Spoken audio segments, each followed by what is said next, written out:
আমরা রেসিপি শুনতে পেলাম। আচ্ছা, কেওড়া ফুল দিয়ে কিভাবে আচার বানায় একটু যদি বলেন ভাই? কেওড়ার ফল প্রথমে গরম পানি দিয়ে সিদ্ধ করতে হয়। ওইটা কেওড়ার ফলটা মাঝখান দিয়ে কাটতে হয়। কাটিয়ে দুই পাশে একটু হালকা শুকানোর পরে দুই পাশে এরকম টান দিলে আটিটা রেখে ওই শ্বাসটা চলে আসে।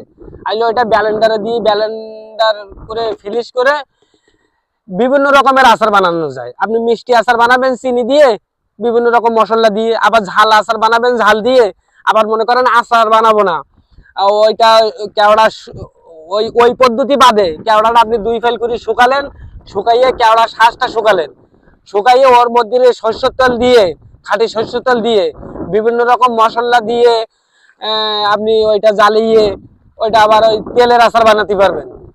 ওইটারই বেশি সুস্বাদু। আটি কিন্তু ফেলে দিতে হবে।